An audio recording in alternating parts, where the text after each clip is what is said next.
തലേന്ന് രാത്രി നല്ല മഴയായതുകൊണ്ട് പിറ്റേ ദിവസം രാവിലെ കിച്ചണിൻ്റെ ജനലിലൂടെ നോക്കുമ്പോൾ നല്ലൊരു വ്യൂ ആയിരുന്നു. അപ്പോൾ ഞാൻ വിചാരിച്ചു എന്നാൽ ഈ ഡേ നല്ല ഫ്രഷ് ആയി സ്റ്റാർട്ട് ചെയ്യാമെന്ന്. അങ്ങനെ കുറേ കാലമായി നിർത്തി വെച്ചിട്ടുണ്ടായിരുന്ന ചിയ സീഡ് വാട്ടറാണ് വീണ്ടും ഞാൻ റീസ്റ്റാർട്ട് ചെയ്യാമെന്ന് വിചാരിച്ചത്. പക്ഷേ ഇതെനിക്ക് തീരെ ഇഷ്ടമല്ല കേട്ടോ. ഞാൻ കിടന്നും നിന്നും ഇരുന്നും ഒക്കെയാണ് കുടിച്ചിട്ടുണ്ടായിരുന്നത്. അത് കഴിഞ്ഞിട്ട് ഇതാ ഈ ഒരു ചായ, ഇത് നിങ്ങൾ മുന്നത്തെ വീഡിയോയിലും കണ്ടിട്ടുണ്ടാകും. ഇതൊരു ഹെൽത്തി ടീ ആണ്. ആദ്യം അമ്മ പറഞ്ഞ് നിർബന്ധിച്ചിട്ടാണ് ഇത് വാങ്ങിയതെങ്കിലും ഇപ്പം എനിക്ക് വളരെ ഇഷ്ടമാണ്. ഇനി ഞാൻ വിചാരിച്ചു ബ്രേക്ക്ഫാസ്റ്റ് ആയിട്ട് ഒരു ഹെൽത്തി പാൻ കേക്ക് ആയാലോ എന്ന്. ഓഫീസിലേക്കൊക്കെ പോകുന്നതിന് മുന്നേ ഒട്ടും സമയമില്ലാത്തവർക്ക് വേണ്ടിയിട്ട് പെട്ടെന്ന് ഉണ്ടാക്കിയെടുക്കാൻ പറ്റിയൊരു ബ്രേക്ക്ഫാസ്റ്റ് ആണ് കേട്ടോ.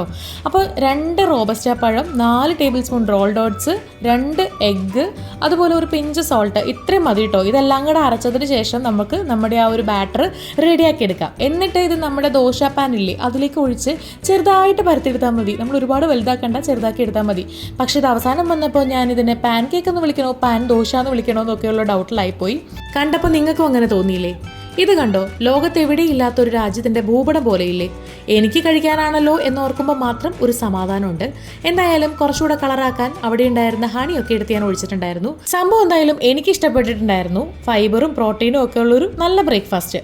വേണമെങ്കിൽ മാത്രം നിങ്ങൾക്കും ട്രൈ ചെയ്യാം കേട്ടോ. അപ്പോൾ ശരി, അടുത്ത വീഡിയോയിൽ കാണാം. Tata bye bye.